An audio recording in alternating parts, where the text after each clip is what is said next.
Emmanuel Faux, Europe Nuit, autour du monde.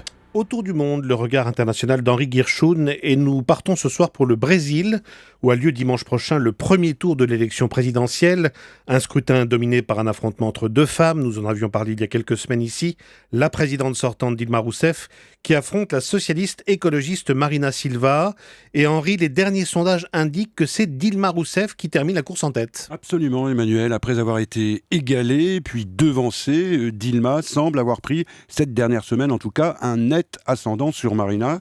En tout cas, si cela se concrétise dimanche dans les urnes, ce n'est peut-être pas fini. Prudence, car au Brésil, comme ailleurs, les sondages ne sont que des sondages. Alors, pour être tout à fait clair, on va rappeler peut-être, Henri, les principales étapes de cette campagne. Bien sûr, il y a eu jusqu'à présent, disons, 3 moments forts. Premier temps, début de campagne, Dilma Rousseff se présente pour un deuxième mandat, son bilan n'est pas très fameux, les années de vache grasse se sont envolées, l'économie est en récession, l'inflation galope et le coût de la vie a explosé, vous vous rappelez des manifs contre la vie chère à la veille de la Coupe du Monde.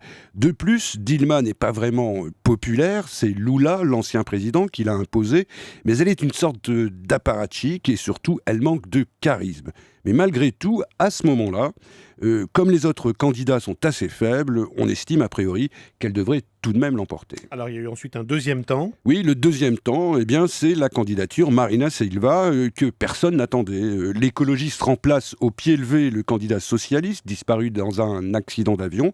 Bon, elle n'arrive pas de nulle part, puisqu'elle avait déjà réuni plus de 19% lors de la dernière présidentielle. Mais son irruption crée un véritable choc, parce qu'elle fait immédiatement souffler un vent nouveau sur la campagne, parce qu'elle a une personnalité attachante, un parcours remarquable.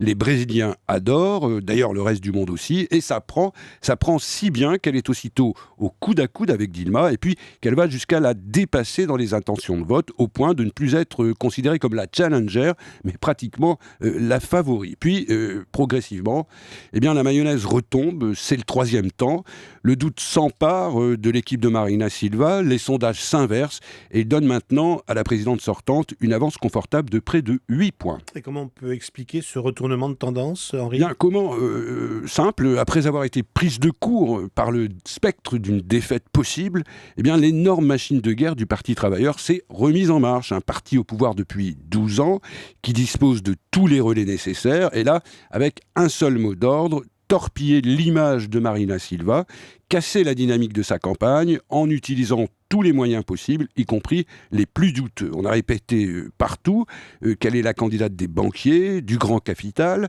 tout en affirmant par ailleurs qu'elle n'a aucune compétence en économie. On a dit aussi, pour effrayer les pauvres, que son programme prévoit de revenir sur toutes les aides sociales, et comme elle est une évangéliste assumée, qu'elle aurait l'intention de revenir aussi sur le mariage et les droits des homosexuels. Bref, on lui a tout fait, y compris de la publicité négative à la télévision. Je crois qu'il s'agit d'une première dans la vie politique brésilienne.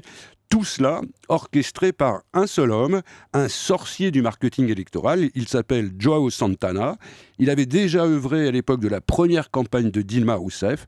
Et le moins qu'on puisse dire que si elle l'emporte cette fois encore, elle lui devra vraiment beaucoup.